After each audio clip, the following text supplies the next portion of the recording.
하나님의 은혜와 평강을 빕니다. 사랑하는 성도님 여러분, 반갑습니다. 오늘 하루도 일하시느라 참 수고 많이 하셨습니다. 하루 생활 마치고 잠자리에 들기 전에 우리 사랑하는 가족들과 함께 이렇게 참 온라인 가정 예배 드릴 수 있는 것이 얼마나 감사합니까? 2021년 한 해도 얼마 안 남았는데 얼마 안 남은 한 해 잘 마감했으면 좋겠고, 또 오늘 하루 예배 드림으로 오늘 하루의 삶을 잘 마감했으면 좋겠습니다. 이 시간 찬송 부르면서 가정 예배 시작하겠습니다.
진리 되신 주 다 주관하시니 만국 백성 구주 앞에 나 경배하여라 나 경배하여라.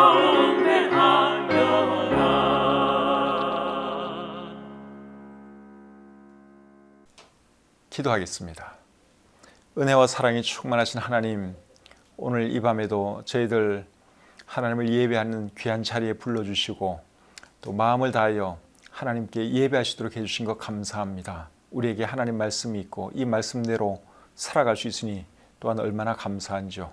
오늘 이 밤에도 저희들 잠언 말씀 나눌 때에 저의 마음 문을 활짝 열게 하시고 살아계신 하나님의 음성을 잘 듣고 우리 삶에 적용하시도록 도와주시옵소서. 2021년 한 해가 얼마 안 남았습니다. 하나님, 얼마 남지 않은 이 한 해 주 안에서 잘 마무리하시도록 도와주시고, 또 어려운 상황이지만 내년도에는 더 큰 꿈과 또 희망을 가지고 주님 바라보며 시작하시도록 도와주시옵소서. 이 시간을 주님께 의탁하오며 예수님의 이름으로 기도드립니다. 아멘.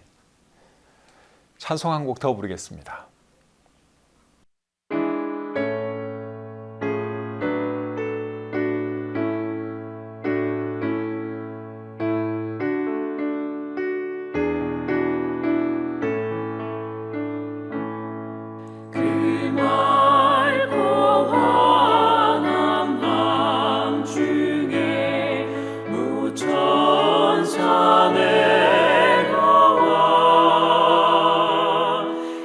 그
천사 깊은 찬송을 들으며 쉬어라.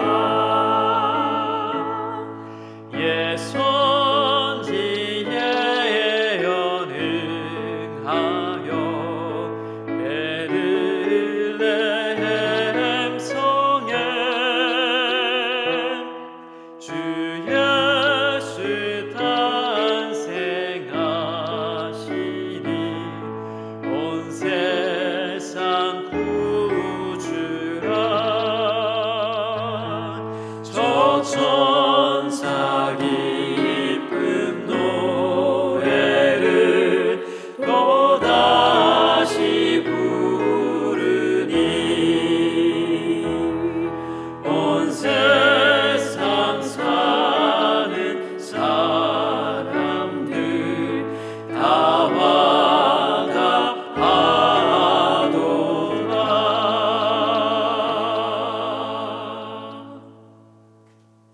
환갑하도다. 오늘 함께 나눌 하나님 말씀은 잠언 17장 8절부터 14절까지의 말씀입니다. 이 말씀 제가 읽어드릴 때 여러분들 눈으로 잘 따라 읽으시기를 바랍니다. 뇌물은 그 임자가 보기에 보석 같은즉 그가 어디로 향하든지 형통하게 하느니라. 허물을 덮어주는 자는 사랑을 구하는 자요 그것을 거듭 말하는 자는 진한 벗을 이간하는 자니라. 한마디 말로 총명한 자에게 충고하는 것이 매 100대로 미련한 자를 때리는 것보다 더욱 깊이 박히느니라. 악한 자는 반역만 힘쓰나니 그러므로 그에게 잔인한 사자가 보냄을 받으리라. 차라리 새끼 빼앗긴 암곰을 만날지언정 미련한 일을 행하는 미련한 자를 만나지 말 것이니라. 누구든지 악으로 선을 갚으면 악이 그 집을 떠나지 아니하리라. 다투는 시작은 뚝에서 물이 새는 것 같은즉 싸움이 일어나기 전에 시비를 그칠 것이니라. 아멘. 오늘은 잠언 17장 8절부터 14절까지의 말씀을 읽었습니다. 한 절씩 다시 읽어가면서 어떤 교훈의 말씀이 있는지 배워보기를 원합니다. 8절 말씀 다시 보겠습니다. 뇌물은 그 임자가 보기에 보석 같은즉 그가 어디로 향하든지 형통하게 하느니라. 방금 읽은 이 말씀은 뇌물에 관한 말씀이죠. 근데 이 말씀을 읽어보니까 뇌물을 상당히 긍정적인 것으로 기록한 것처럼 보입니다.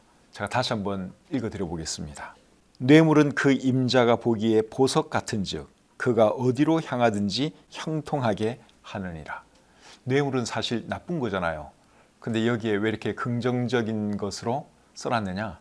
뇌물을 주는 사람 입장에서 뇌물이 그렇다는 것입니다. 뇌물을 주는 사람은 뇌물을 줄 때 내가 이 뇌물을 주면 이제 모든 것이 형통할 것이라고 생각을 합니다. 뇌물을 마치 요술방망이처럼 생각을 하는 것이죠. 8절 말씀은 그런 뜻으로 기록을 한 것입니다. 표준 세번역 성경에는 이렇게 되어 있습니다. 뇌물을 쓰는 사람의 눈에는 뇌물이 요술방망이처럼 보인다. 어디에 쓰든 안 되는 일이 없다. 그러니까 뇌물을 주는 사람은 내가 이 뇌물만 주면 다 잘 될 거라고 생각하는 것이죠. 근데 뇌물을 받는 사람 입장에서는 뇌물을 받으면 어떻게 될까요? 이를 공정하게 처리할 수가 없습니다. 아무래도 뇌물 준 사람을 잘 봐줘야 되니까 이를 공정하게 처리할 수가 없지요. 그리고 이를 공정하게 하지 않는 것은 그거는 잘못된 것이고, 그래서 우리 성경은 뇌물을 받지 말라고 말씀하고 있습니다. 출애굽기 23장 8절에 그렇게 나와 있습니다. 너는 뇌물을 받지 말라. 뇌물은 밝은 자의 눈을 어둡게 하고 의로운 자의 말을 굽게 하느니라. 그러니까 뇌물 받으면 안 된다는 것이죠. 아무래도 뇌물을 받으면 이를 바르게 처리할 수가 없습니다. 뇌물 준 사람을 봐줘야 되니까 바르게 처리할 수가 없는 것이죠. 또 잠언 17장 23절에는 이렇게 말씀하고 있습니다. 악인은 사람의 품에서 뇌물을 받고 재판을 굽게 하느니라. 재판하는 사람이 뇌물을 받으면 어떻게 되겠어요? 재판을 엉터리로 할 수밖에 없는 것이죠. 그래서 우리 예수님 믿는 사람들은 뇌물 받으면 안 됩니다.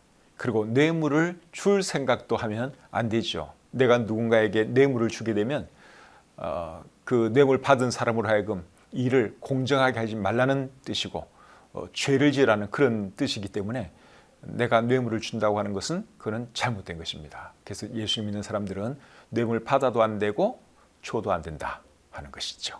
9절 말씀 계속 보겠습니다. 허물을 덮어주는 자는 사랑을 구하는 자요 그것을 거듭 말하는 자는 친한 벗을 이간하는 자니라. 맞는 말씀이죠. 허물을 덮어주는 자는 사랑을 구하는 것이지만 남의 허물에 대해서 계속 말하는 것은 벗을 이간하는 것입니다. 어떤 사람의 허물에 대해서 내가 누군가에게 말을 한다면 그 허물에 대해서 들은 사람은 그 허물의 당사자인 그 사람을 좋게 생각할 리가 없습니다. 그러다 보면 결국은 그 두 사람 간의 거리가 멀어지게 되는 것이죠. 그래서 허물에 대해서는 말을 하면 안 됩니다. 결국 그 사람하고 멀어지라 하는 그러한 의미이기 때문에 그렇습니다. 그리고 허물의 당사자에게 그 허물에 대해서 계속 말하는 것도 지혜로운 것은 아닙니다. 내가 어떤 허물을 가진 사람에게 그 허물에 대해서 계속 말을 한다고 한번 생각을 해보십시오. 그럼 그 사람이 저를 좋아하겠습니까? 싫어하게 되겠죠. 이거는 뭐 부부간에도 마찬가지입니다. 자기 배우자의 허물에 대해서 한두 번도 아니고 계속 말을 한다고 한번 생각을 해보십시오. 그럼 그것 때문에 틀림없이 부부 사이는 멀어질 수밖에 없습니다. 싸움할 수밖에 없습니다. 그래서 남의 허물에 대해서는 3자에게 해도 안 되고 당사자에게도 하는 것이 아닙니다. 안 하는 것이 좋습니다. 정 사랑하는 마음 때문에 뭐 한두 번은 해줄 수 있지만 계속 말하는 것은 결코 지혜가 아니라는 것이죠. 허물에 대해서는 어떻게 해줘야 하는 것입니까? 덮어주어야 하는 것입니다. 그래야지 관계가 개선이 되고 사이가 좋아지게 되는 것이죠. 10절 말씀 보겠습니다. 한마디 말로 총명한 자에게 충고하는 것이 매 100대로 미련한 자를 때리는 것보다 더욱 깊이 박히느니라. 총명한 자를 책망하면 총명한 자는 말을 알아듣고 그 잘못을 고칩니다. 그러나 미련한 자는 말도 못 알아듣고 심지어 때린다고 해도 그 미련한 그 행동을 고치지를 않습니다. 그러니까 미련한 자인 것이죠. 그래서 책망을 하려면 어떤 사람을 책망해야 하는가 하면 알아들을 귀 있는 사람을 책망해야 하는 겁니다. 지혜로운 사람을 책망해야지 말귀를 알아듣고 자기의 잘못을 고치고 그리고 충고해 준 것에 대해서 책망해 준 것에 대해서 고마워하지요. 그리고 우리 자신도 미련한 사람 되면 안 되고 지혜로운 사람이 되려고 노력을 해야 합니다. 어떤 사람이 지혜로운 사람이에요? 책망을 하면 들을 줄 아는 사람, 고칠 줄 아는 사람, 그런 사람이 지혜로운 사람이죠. 여러분 생각에 여러분은 지혜로운 사람 같습니까? 어리석은 미련한 사람 같습니까? 그걸 사실 우리 자신은 잘 모를 때가 있어요. 정확하게 알려면 저나 여러분에게 한 번씩 책망하는 그런 위치에 있는 사람들에게 물어보면 됩니다. 그러니까 부부간에 자기 배우자에게 물어보면 내가 당신 말을 잘 듣는 편이요, 안 듣는 편이요, 당신의 충고, 당신의 책망 잘 듣는 편이요, 안 듣는 편이요, 이렇게 물어보면 이제 답이 나오죠. 또 우리 자녀들은 자기 부모에게 물어보면 압니다. 부모의 말을 잘 듣는 아들인지, 부모의 책망을 잘 받아들이는 아들인지 아닌지 그거 보면 알 수 있죠. 그래서 우리 자신은 다 지혜롭다고 생각을 하는데 사실 어리석을 때가 굉장히 많습니다. 책망 듣고도 기분 나빠하고 안 고치고 그럴 때가 얼마나 많습니까? 근데 그거는 어리석은 사람이라는 거예요. 지혜로운 사람은 어떤 사람입니까? 누가 책망을 하면 딱 알아듣고 또 고칠 줄 아는 그런 사람이 지혜로운 사람인 것이죠. 지혜로운 우리 모두가 되었으면 좋겠습니다. 11절 말씀 보겠습니다. 악한 자는 반역만 힘쓰나니 그러므로 그에게 잔인한 사자가 보냄을 받으리라. 자, 이번에는 반역에 대한 말씀을 하고 있습니다. 저는 개인적으로 어떤 사람을 안 좋아하는가 하면 배신하는 사람, 뒤통수 치는 사람, 이런 사람 저는 개인적으로 안 좋아합니다. 반대로 저는 어떤 사람 좋아하는가 하면 의리 있는 사람 좋아합니다. 충성된 사람, 신실한 사람, 이런 사람을 좋아하지요. 하나님도 어떤 사람 좋아하십니까? 충성된 사람, 신실한 사람을 좋아하시죠. 충성된 사람, 신실한 사람은 다르게 표현하면 의리 있는 사람이라고도 할 수 있습니다. 11절 말씀을 다시 한번 읽겠습니다. 악한 자는 반역만 힘쓰나니 그러므로 그에게 잔인한 사자가 보냄을 받으리라. 반역하는 자는 결국 어떻게 된다고 말씀하고 있습니까?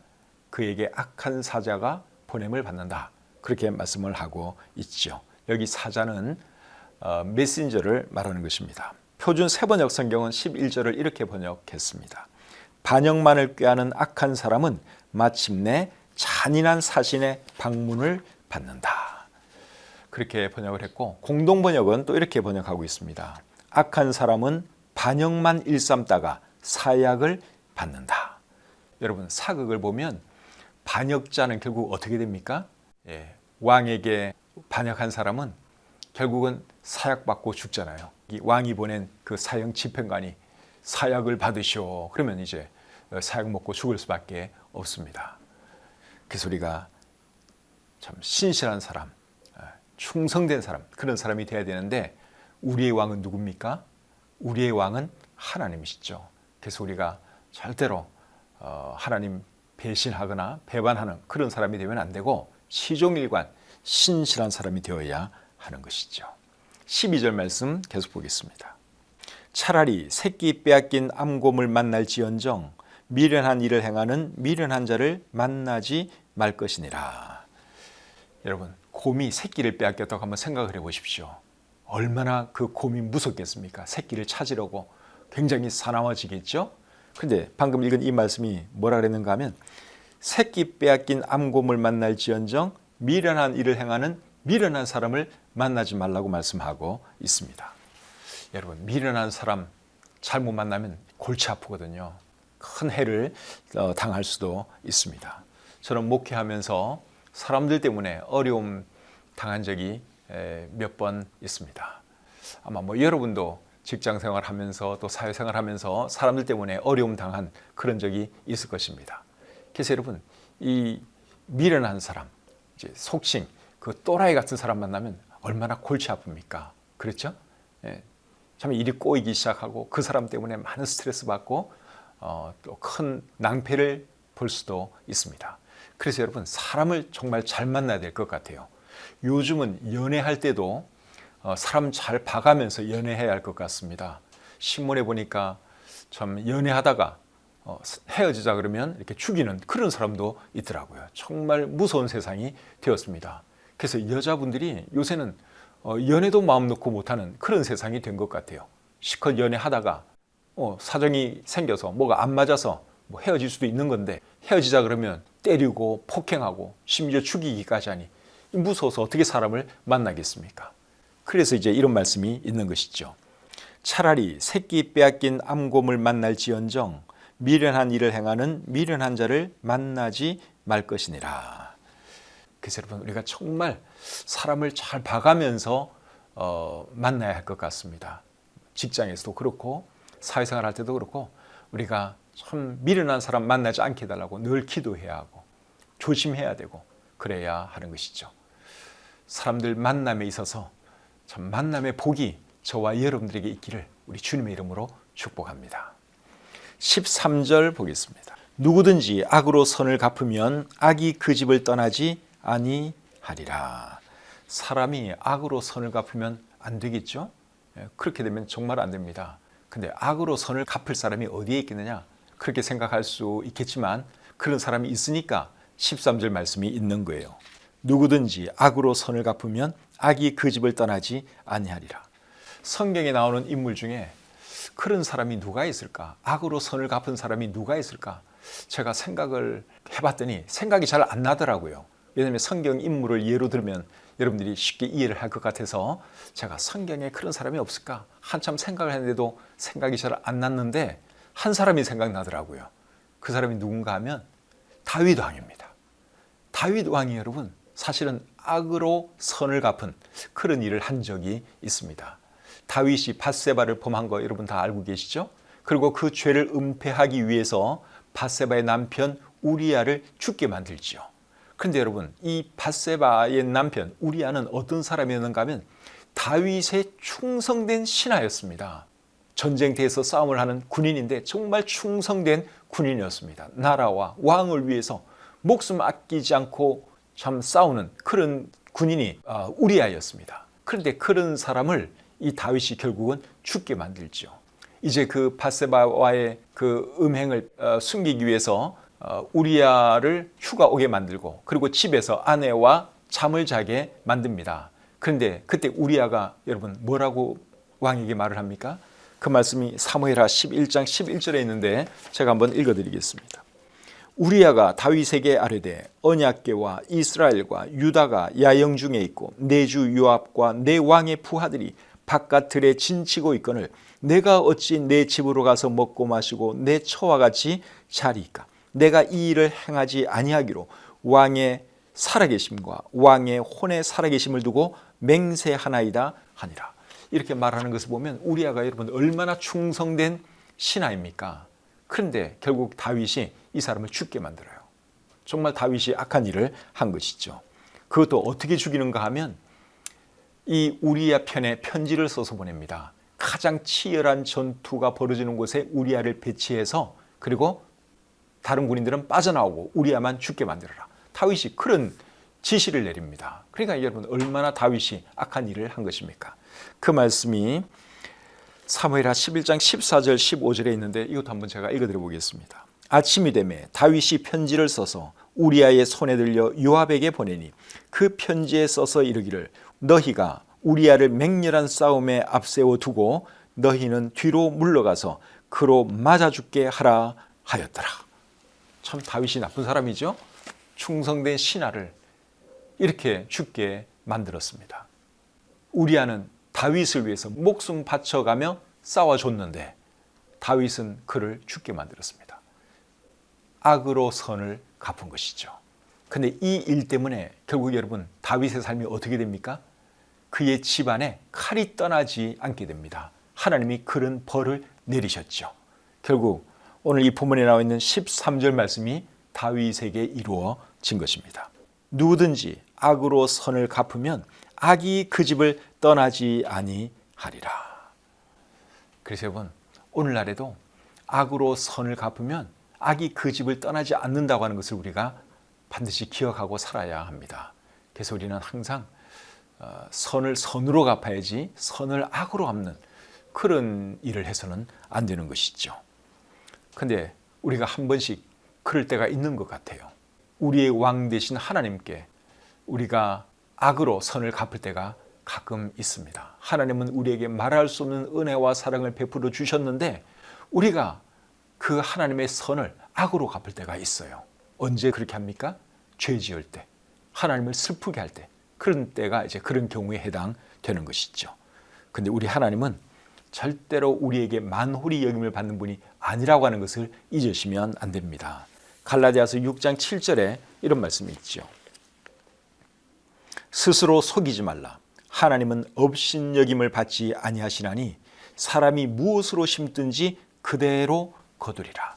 여러분 우리가 무엇을 하든지 하나님께서 그대로 갚아주신다고 하는 사실입니다. 우리가 하나님께 충성을 다하면 하나님도 우리에게 선으로 갚아주실 것이고 우리가 하나님을 배신하고 하나님의 선을 악으로 갚고 하나님을 슬프게 하면 결국 하나님도 우리를 그렇게 대해 주신다 하는 것이죠. 그래서 오늘 이 본문 말씀 꼭 기억하고 살아가시기를 바랍니다. 누구든지 악으로 선을 갚으면 악이 그 집을 떠나지 아니하리라. 이제 마지막으로 14절 보겠습니다. 다투는 시작은 뚝에서 물이 새는 것 같은즉 싸움이 일어나기 전에 시비를 그칠 것이니라. 뚝에 여러분 작은 틈이 생기면 어떻게 됩니까? 처음에는 물이 조금씩 새다가 나중에는 그 틈이 점점 커지죠. 그래서 결국은 뚝을 무너뜨리게 됩니다. 그와 마찬가지로 싸움도 그렇다는 것이죠. 처음에는 별거 아닌 것 가지고 싸움을 합니다. 근데 그 싸움이 결국은 큰 싸움으로 번지게 되는 경우가 얼마나 많이 있습니까? 부부싸움도 그렇잖아요. 처음에는 사소한 것 가지고 다툽니다. 정말 별것도 아닌 거예요. 부부싸움 하는 사람들이 뭐 거창한 주제를 가지고 부부싸움 하지 않죠? 처음에는 진짜 별것도 아닌 거 가지고 토닥토닥 말싸움 하다가 결국은 이제 큰 부부싸움 하기도 하고 또 그것을 계기로 뭐 아주 갈라서는 사람도 있고 그렇습니다.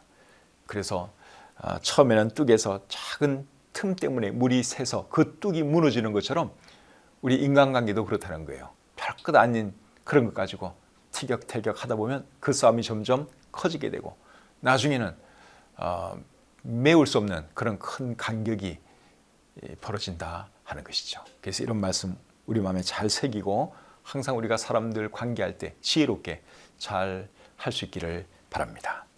오늘 들은 말씀 잘 기억하시고 꼭 우리 생활 가운데서 실천하며 살아가시기를 우리 주님의 이름으로 축복합니다.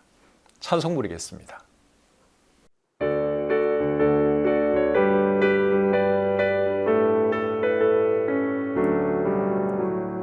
나의 한 가지 소원 예수님을 닮고 싶어요. 기와 몸과 사랑이 우정과 지혜와 믿음이 날마다 자라나서 예수님을 닮고 싶어요. 주의 말씀 안에서 자라고 싶어요. 나의 한 가지 소원 예수님을 닮고 싶어요. 기와 몸과 사랑이 우정과 지혜와 믿음이 날마다 자라나서 예수님을 닮고 싶어요. 주의 말씀 안에서 자라고 싶어요. 예수님의 사랑 신기하고 놀라워. 예수님의 사랑 신기하고 놀라워. 예수님의 사랑 신기하고 놀라워. 오 크신 사랑 하늘 그보다 높고 바다 그보다 깊고 우주 그보다 넓은 오 크신 사랑 예수님의 사랑 신기하고 놀라워.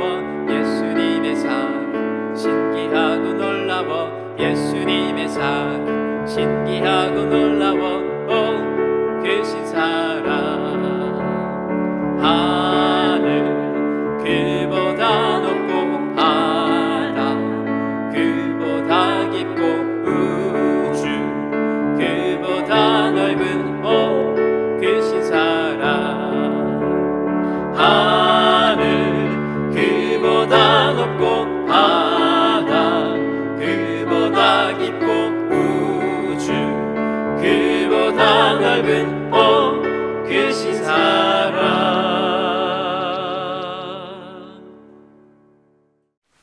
기도하겠습니다. 하나님, 오늘 이 밤에도 저희들 하나님 말씀 앞으로 불러주시고 또 귀한 하나님 말씀을 들려주시니 참 감사합니다. 우리 생활에 바로 적용할 수 있는 이런 말씀들 참 얼마나 감사한지요.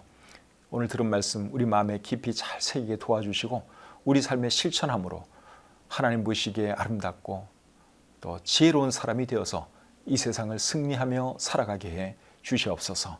또 우리 어린 자녀들로 인하여 감사합니다. 어릴 때부터 말씀 안에서 잘 자라주도록 도와주시고 하나님께 큰 영광 돌리고 또 우리 가정의 기쁨이 되고 우리 교회의 기쁨이 되고 또 이 나라의 큰 일꾼들이 다 되게 해 주시옵소서. 주신 말씀 감사드리며 예수님의 이름으로 기도드립니다. 아멘.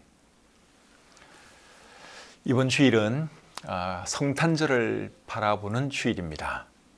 이제 성탄절이 얼마 안 남았네요. 일주일 남았죠. 그래서 오는 주일날 우리가 성탄절을 바라보면서 또 주님을 예배하기 원하는데 코로나 상황이긴 하지만 조심해서 또 우리 모이기를 힘쓰고 하나님을 예배했으면 좋겠습니다.